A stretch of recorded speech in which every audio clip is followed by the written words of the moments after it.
안녕하세요. 오늘도 사연살롱을 찾아주셔서 감사합니다. 저는 이제 곧 있으면 아기 엄마가 되는 결혼 3년차 30대 여자입니다. 출산을 앞두고 있다 보니 이런 생각 저런 생각이 많던 중 사연 읽어주는 채널을 알게 되었어요. 그리고 저한테 일어났던 기적 같은 이야기도 들려드리고 싶은 마음에 이렇게 사연을 보내봅니다. 부디 제가 경험한 거짓말 같았던 기적의 이야기를 끝까지 함께 해주세요. 저는 3살 때 고아원 앞에 버려졌어요. 3살이면 말도 하고 어느 정도 기억을 할 수 있을 텐데 저는 정말 거짓말처럼 아무것도 기억하지 못합니다. 다만 제 주머니에는 이모라는 사람이 적어 넣은 것으로 추정되는 편지가 들어있었는데요. 그 편지를 직접 보진 않았지만 그 편지 속엔 제 이름, 제 생일과 저희 엄마가 돌아가시고 동생인 자기가 저를 부탁받았는데 경제적인 여건과 다른 가족이 반대해 어쩔 수 없이 고아원 앞에 세워뒀다는 내용이 적혀 있었다고 하더군요. 아무래도 자기의 신분을 노출하고 싶지 않아서 저를 그냥 고아원 앞에 세워놓은 것 같다고 원장 어머니는 말씀하셨어요. 당시 저녁 9시가 넘어가는 늦은 시간이었는데 초인종이 울리고 나가보니 아무것도 모르는 채가 눈만 꿈뻑이며 고아원 문 앞에 있었다고 하셨거든요. 그 뒤 그 고아원은 제 집이 되었고 언제부터 목에 걸고 있었는지 모르는 반쪽짜리 하트 목걸이를 한 채 저는 고아원 생활을 했어요. 그리고 어쩐지 적응을 잘하지 못해서 저는 늘 혼자 놀았다고 했는데요. 그래서 원장어머니가 걱정이 많으셨다고 하셨어요. 그때 너는 참 어린애가 쓸쓸해 보였어. 다른 애들이 너랑 놀고 싶다고 편지도 쓰고 손도 내밀었는데 너는 그냥 쳐다만 봤다니까. 저 어린 게 얼마나 마음에 큰 충격을 받았으면 저럴까. 내가 얼마나 무서웠는지 아니? 네가 방실방실 웃는 모습 보는 게 내 소원이었단다. 저는 그렇게 한결같이 원장어머니의 걱정과 사랑을 먹고 비로소 씩씩해졌어요. 누가 고아라고 무시하지 않을 만큼 공부도 열심히 했고 학교 생활도 모범적으로 했죠. 하지만 대학 진학은 포기할 수밖에 없었어요. 아무래도 학비를 해결할 수가 없었거든요. 제가 공부를 아무리 열심히 했다고 해도 장학금을 받고 대학에 들어갈 정도는 아니라서요. 그리고 보호 종료기간이 되어 받게 된 돈은 사실 한 사람이 자립하기엔 턱없이 부족한 돈이었는데요. 그래서 5년 가까이 고시원 생활을 했었죠. 솔직히 혼자 지내고 주거비를 최대한 아끼기 위해서는 고시원만 한 곳이 없었거든요. 그리고 아침엔 작은 사무실 격리로 출근하고 저녁엔 편의점 아르바이트 하면서 혼자 수능 공부를 했어요. 대학은 꼭 가고 싶었거든요. 그리고 돈을 최대한 모아 등록금을 만들기 시작했는데 그러기를 2년 정도 걸려서 저는 서울에 있는 모 대학에 입학하게 되었고 졸업하는 데는 총 6년이 걸렸는데요. 휴학과 복학을 반복해야 했지만 대학을 다닐 수 있어서 행복했어요. 그리고 대학 졸업 후 저는 한 브랜드 회사의 홍보팀에 입사했는데요.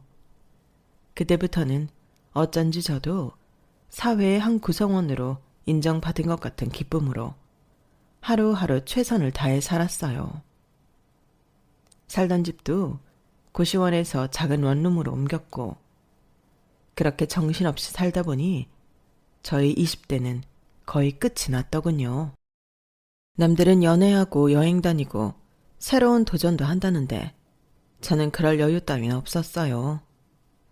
그저 남들처럼 다른 사람들이랑 섞여서 사람답게 살아보겠다고 아둥바둥 한 것이 전부였는데 그래도 후회는 없었죠.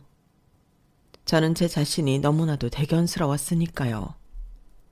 하지만 고아라는 꼬리표는 여전히 숨기고 싶은 비밀이었고, 저는 회사에 입사를 하고도 제대로 된 친구나 연인은 만들지 못했는데요.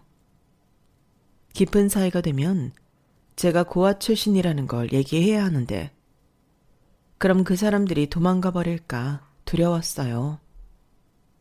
실제로 대학 다닐 때 저에게 관심을 보이는 사람이 있어서 조금 만나다 비슷한 경험이 있었거든요.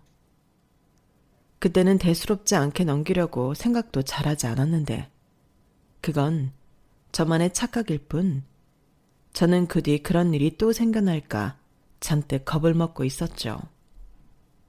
그러니 저에게 다가오는 사람들에게 저는 쉽게 곁을 내주지 않는 사람이 되었고, 회사 사람들 가운데서 헛돌기 시작했는데요. 돈이라면 벌벌거리는 저에게 점심값, 퍼킷값은 사치나 다름없어서 사람들이 같이 밥 먹으러 가자고 하면 저는 도시락을 싸와서요, 맛있게 드시고 오세요 하고 말하는 등 사람들과 어울리지 못했어요. 그리고 커피도 딱 한 번 뭣도 모르고 쫓아갔다가 4,000원이 훌쩍 넘는 커피값에 놀라 그 뒤로는 카페에 갈 시간도 없는 사람처럼 혼자 바쁜 척은 다 하고 살았어요. 가끔 이게 무슨 공상인가 현타가 오기도 했지만, 그 돈이 쌓이면 얼마의 돈이 되는지 계산이 빨랐던 저는 도무지 그런 돈을 쓸 수 없었어요. 그러니 자연스럽게 사람들과도 멀어졌고, 저는 그저 그렇게 사는 것도 나쁘지 않다 여기며 제가 만든 틀에 갇혀 살았는데요.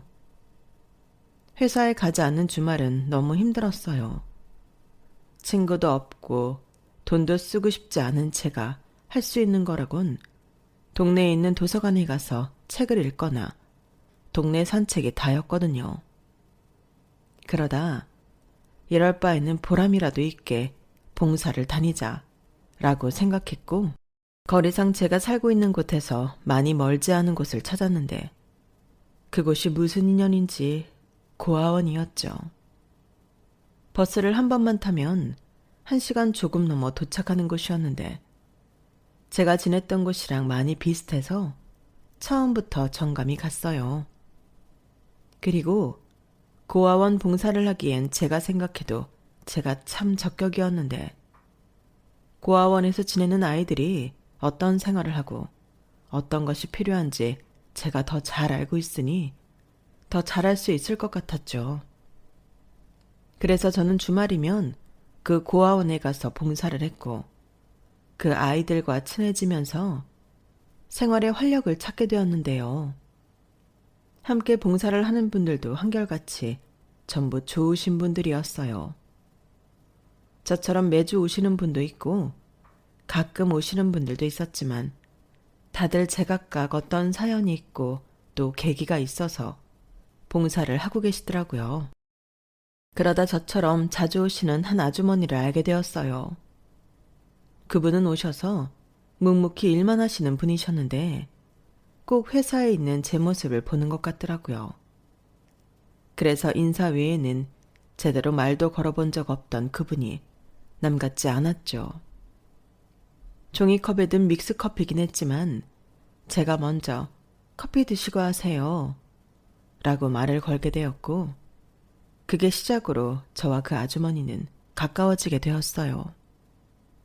그리고 왜인지 모르지만 이분에게는 제 이야기를 해도 될 것 같은 안도감 같은 것이 있어서 어느 정도 친분이 쌓였을 때는 자연스럽게 저도 고아였다는 사실을 말하게 되었는데요. 아, 그렇구나. 힘들었겠네. 그래도 참 잘 컸다. 내가 한번 안아봐도 될까? 네? 저를요? 너무 이뻐서 내가 한번 안아주고 싶네. 아주머니는 그 말이 끝나고 저를 세상에서 가장 따뜻하게 안아주셨어요. 누군가의 품에 이렇게 안겨보는 게 제가 기억하기로는 처음이었는데, 엄마 냄새라고 하죠. 화장품 냄새는 전혀 아닌 사람의 냄새가 나서 너무 좋았어요. 그래서인지 저는 점점 그분에게 의지하며 친하게 지내고 싶어졌고, 그분도 저를 참 살뜰하게 챙겨주셨는데, 어떤 날은 반찬을, 어떤 날은 옷이나 화장품 같은 것도 선물해 주셨어요. 이모, 웬 화장품을? 지난번에는 옷을 주더니. 홈쇼핑에서 샀는데 많이 주더라고. 그리고 그 립스틱 색깔 봐라. 그게 나랑 어울리니? 그런 건 희연이 너같이 예쁘고 젊고 그런 아가씨가 바르는 거지. 왜요? 이모도 잘 어울릴 것 같은데. 그리고 이모 딸도 있잖아요.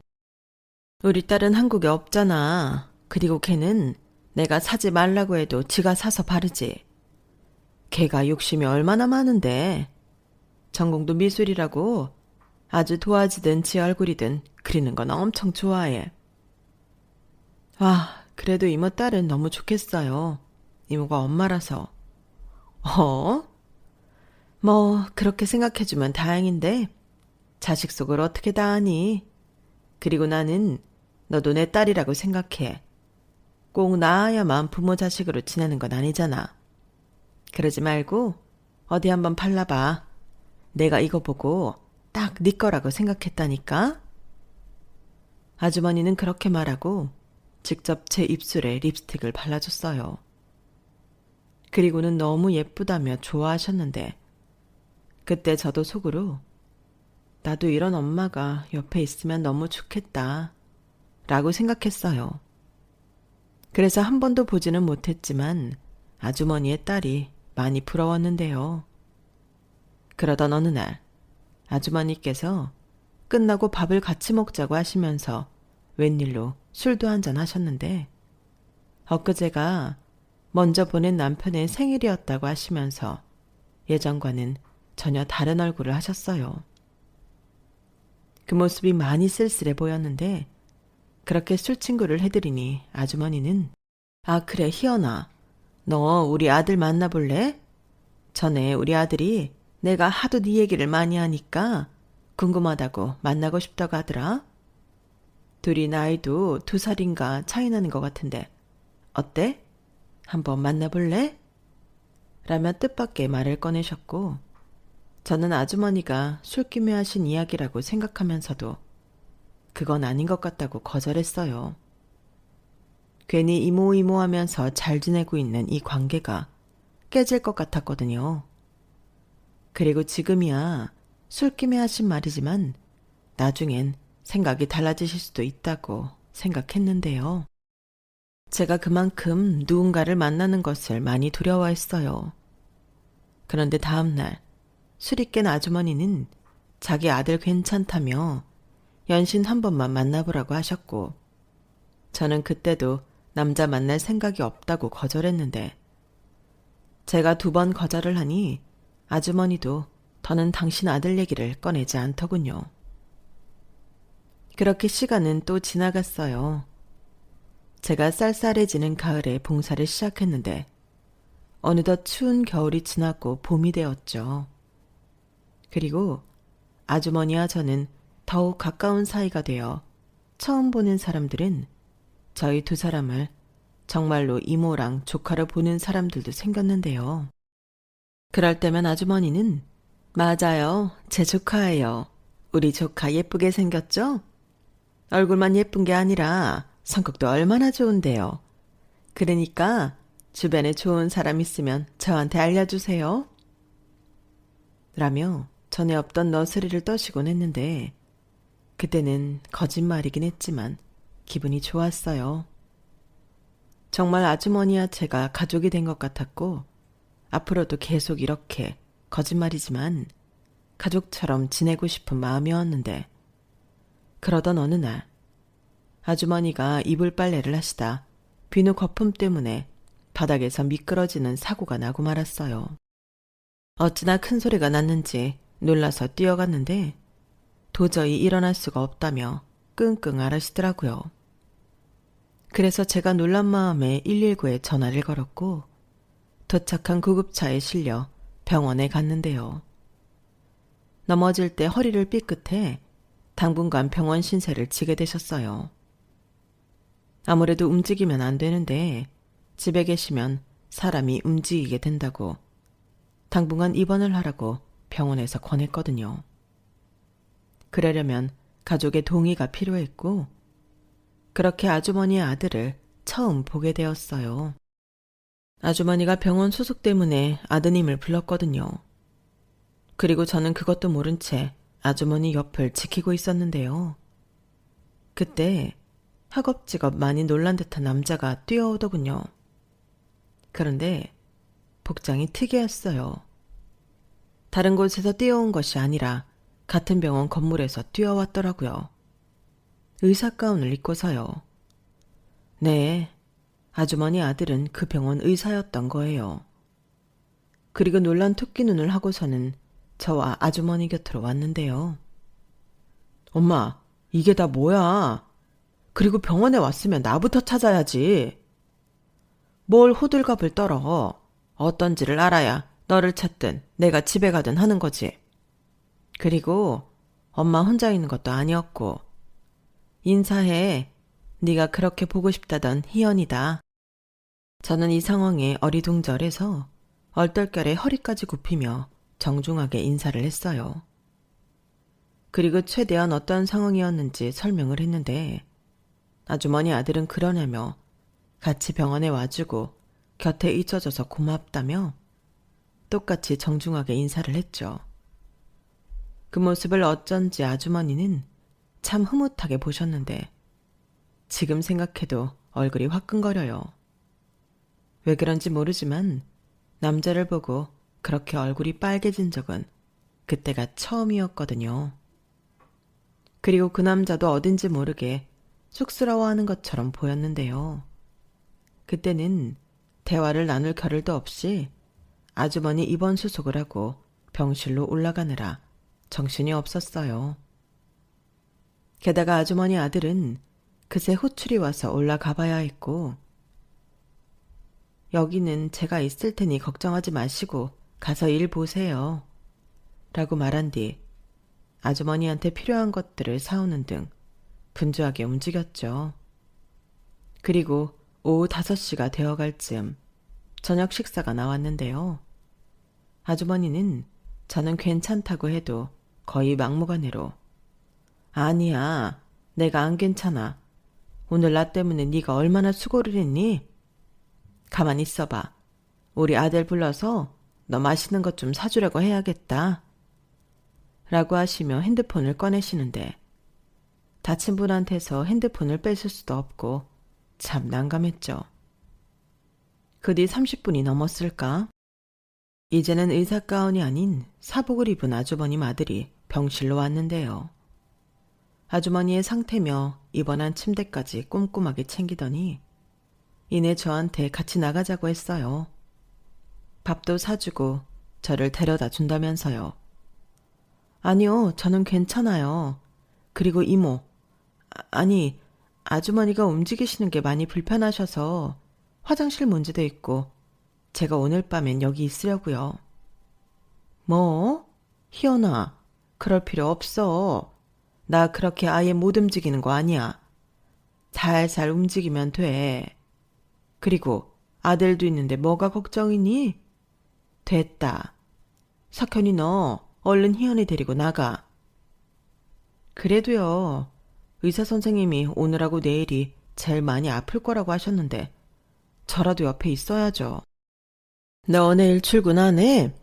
나 때문에 휴가 쓰라고 하는 거면 나서라. 여기 널린 게 의사고 간호사야. 그리고 이 병원에 내 아들도 있는데 무슨 걱정? 엄마, 괜히 오버하지 마. 나는 정형외과랑은 전혀 상관없는 의사야. 괜히 아프다고 나 부르면 곤란해. 야, 그런 게 어딨어. 의사면 다 똑같은 의사지. 그리고 엄마가 부르는데 아들이 안 와? 됐고, 희연이 힘드니까 얼른 데리고 나가서 맛있는 것 좀 사 먹여. 그리고 몰상식하게 바로 헤어지지 말고 집 앞까지 편하게 데려다 줘. 그 뒤에 네가 다시 여기 오면 되겠네. 너는 이병헌 의사니까 아무 때나 올 수 있잖아. 어차피 내일 출근도 여기로 하는데 잘 됐지 뭐. 진짜 아들 생각은 너무 안 한다. 나 어제 그제 당직이어서 힘들어 죽겠거든. 여기서 자고 바로 출근하라고? 아들아, 힘든 너보다 아픈 내가 먼저지 않을까? 그래, 졌다. 희연씨, 가요. 제가 다시 여기 오면 돼요. 출근도 빨리 하고 좋죠 뭐. 저는 저도 모르게 피식 웃음이 나오고 말았어요. 친부모와 친자식은 이렇구나 싶어서요. 그리고 저는 그날 생각지도 않은 대접을 받고 집 앞까지 아주머니 아들의 차를 타고 갔는데요. 그때 그 남자는 저한테 고맙다며 이렇게 말했어요. 그러고 보니 아직 제가 제 소개를 못했네요. 최석현이라고 합니다. 제가 엄마한테 꼭 한번 만나게 해달라고 졸랐는데 이렇게 보게 됐네요. 그래도 반가웠어요. 그리고 오늘 너무 고마웠고요. 저희 엄마가 많이 덜렁거리는 편인데 안 그래도 요즘 불안불안했거든요.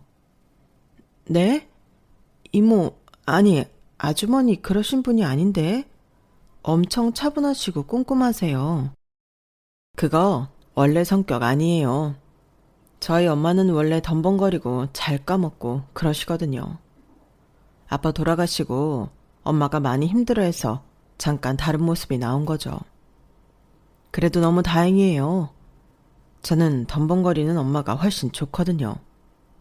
희연 씨 덕에 엄마가 많이 좋아지셨어요. 그래서 더 희연 씨가 궁금하고 보고 싶었죠. 아, 그렇구나. 저는 몰랐어요.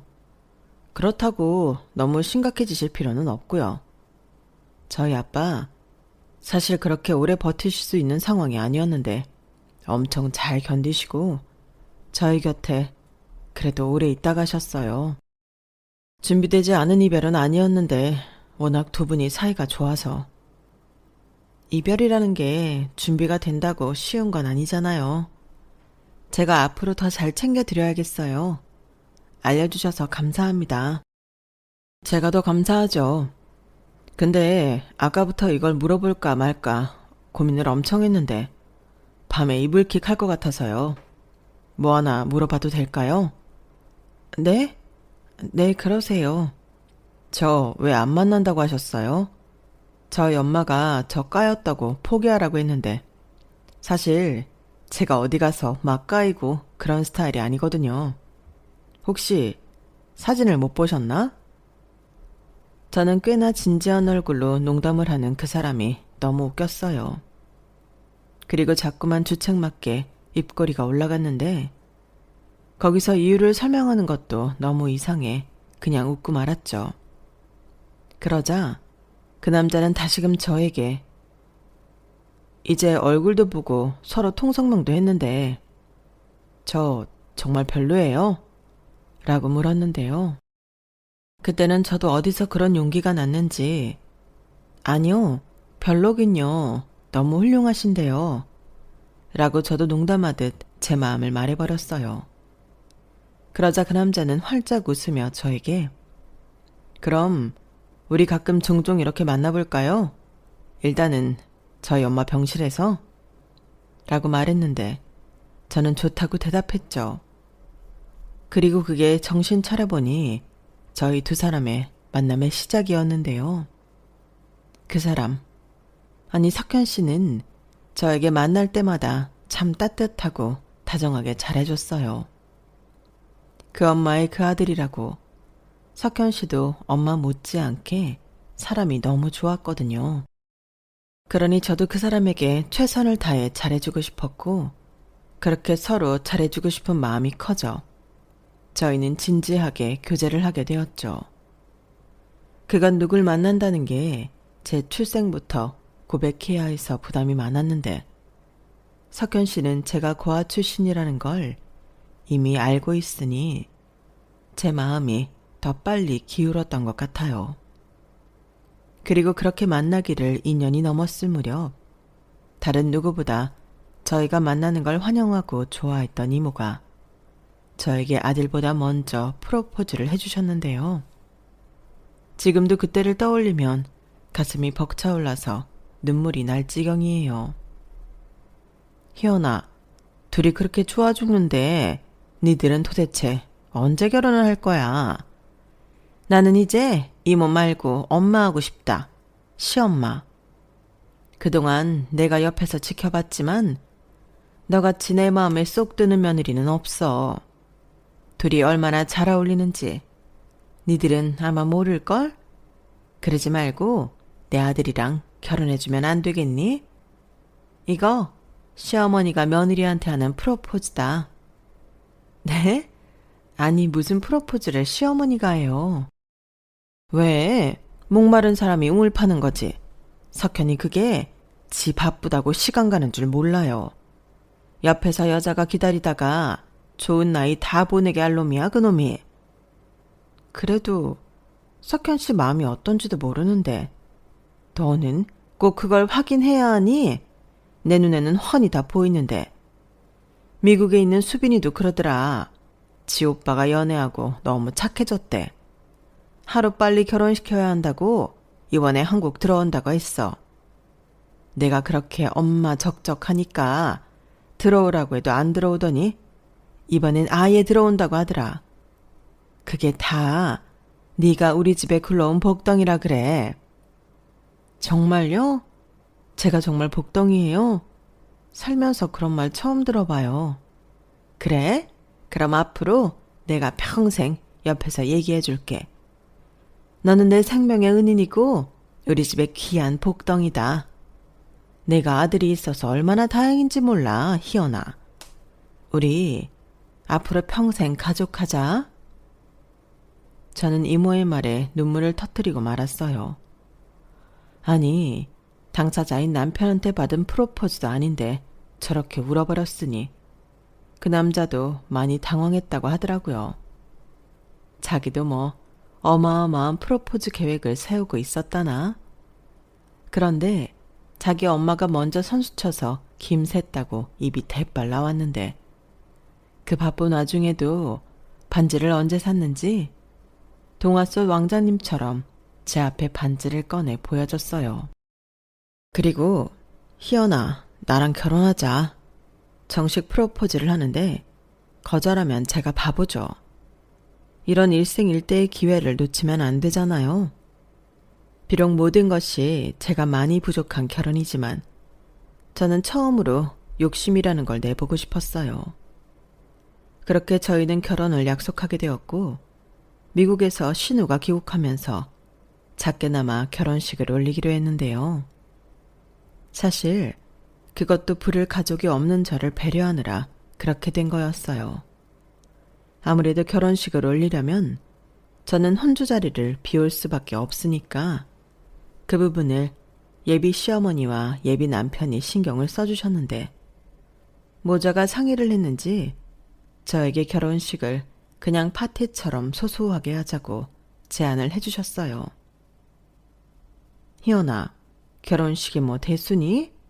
세상에서 제일 예쁜 드레스 입고 사진 찍고 축하받으면 되는 거지. 우리는 우리 방식대로 결혼하자. 이참에 나도 예쁜 한복이다 하나 맞출까?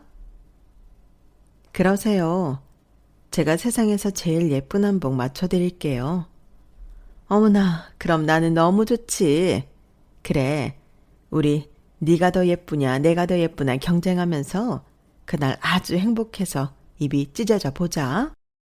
엄마도 참 행복한데 입이 찢어지면 어떡해. 그리고 결혼식 예의도 몰라? 결혼식 때는 신부가 제일 예뻐야 하는 거야.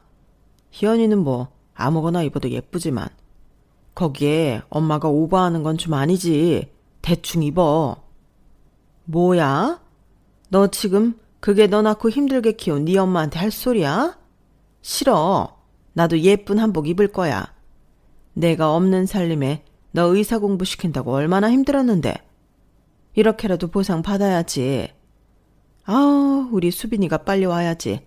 내가 서러워서 아주 못 살겠다. 내가 왜 그 소리 안 하나 했다. 엄마는 오로지 아들보다 딸이 좋지. 좌우간 진짜 못 말려. 그리고 행여나 우리 희연이한테 신우이지 타기만 해. 내가 가만 안 둔다. 야, 우리 수빈이가 그러래야? 너보다 훨씬 어른스럽고 살갑거든. 분명 우리 수빈이랑 희연이는 자매처럼 잘 지낼 거야. 가만 보니까 둘이 많이 닮았네. 희연아, 걱정하지 마. 내 딸은 내가 보장해.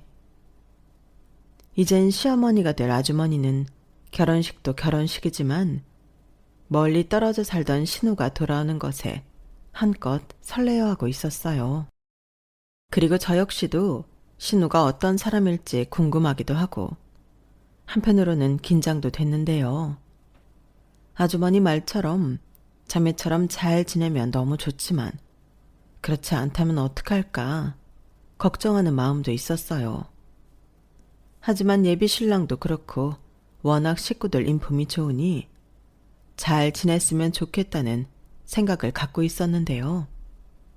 드디어 결혼식을 하루 앞둔 날 신우가 귀국했어요. 그리고 저는 그날 일찍 퇴근해서 예비 신우를 맞이할 저녁상을 예비 시어머니와 함께 차렸는데요. 곧이어 도어락 비밀번호 누르는 소리가 들렸고 문이 열리자마자 시끌시끌해졌어요. 엄마, 세상에서 제일 예쁜 딸 왔다? 혼자 바쁜 척은 다 아는 오빠도 있었네? 뭐야, 너 오랜만에 보는 오빠한테 오자마자 시비냐? 시비는 하도 바빠서 동생 보러 미국에도 못 온다고 하니까 그냥 심술 한번 마지막으로 내보는 거지. 이제 장가가면 세연이 눈치 보여서 못 놀리잖아. 그래, 제발 그래라. 엄마, 수빈이 왔어요. 자기야, 얼른 나와봐. 못된 예비 신우이 왔다. 누가 남매 아니랄까봐 둘이 만나자마자 어찌나 티격태격 하는지. 저는 예비 시어머니 손에 이끌려 거실로 나갔어요. 그리고 저를 보자 반갑다며 포옹해오는 예비 신우와 어색하게 미국식 인사를 나눴는데요. 예비 신우를 보니 아, 사랑 많이 받고 자란 사람은 저렇구나 하고 느껴졌어요. 그냥 그 사람한테서 사랑스러운 호강이 보이는 것 같았거든요. 그리고 이런저런 이야기를 나누며 시간을 보냈는데 예비 시어머니가 너무 좋아하시더군요. 이제야 우리 가족이 모두 모인 것 같다면서요. 그러자 예비 신우가 한껏 애교를 부리며 이제부턴 내가 엄마 옆에 꼭 붙어 있을게. 나 한국에 취직할 회사도 정해졌어. 라고 말했는데요. 신우는 미술을 전공하고 한국의 한 디자인 회사에 고연봉으로 스카우트 제안을 받아서 들어왔다고 했어요. 그 뒤로 이야기의 꽃은 끝이 나지 않고 계속되었어요. 다음 날이 결혼식이라서 일찍 일어나야 하는데 이야기가 듣고만 있어도 너무 재미가 있어서 시간 가는 줄 모르겠더라고요. 그리고 분위기를 주도하는 건 아무래도 뉴페이스인 예비 신우였는데요. 그러다 신우 목에서 자꾸만 반짝거리는 목걸이 하나가 눈에 들어오더군요. 처음엔 별 신경을 쓰지 않았는데 신우가 상체를 많이 숙였을 때 보였던 목걸이의 펜던트가 너무 낯이 익더라고요.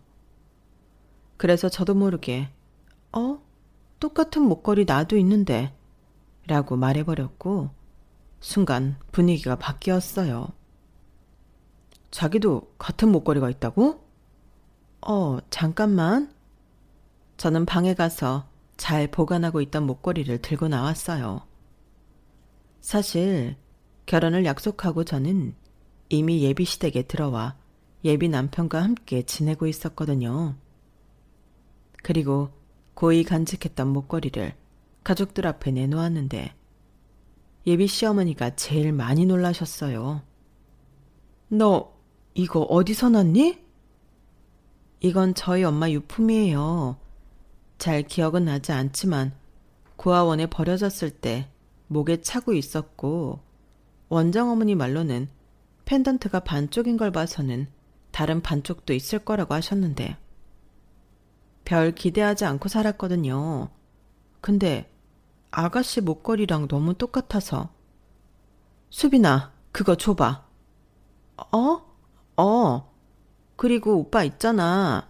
내 목걸이 뒤에 봐. 언니 목걸이도. 예비 신우의 목소리는 어쩐지 아까와는 다르게 떨리고 있었어요. 그리고 이윽고 예비 남편이 두 목걸이의 펜던트를 확인하고 뒤에를 본 순간 저는 태어나서 한 번도 느끼지 못한 감정을 느꼈는데요.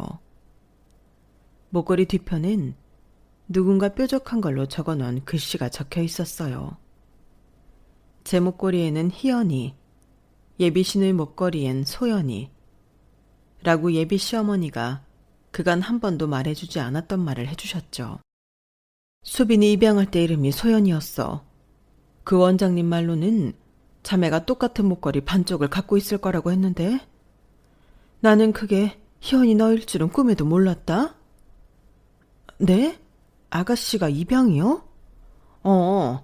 내가 딸을 무척 갖고 싶었거든. 우리 남편도 그렇고. 그래서 같이 봉사를 다니다가 우리 수빈이를 만났어. 딱 보자마자 내 딸이 저기 있구나 그랬거든.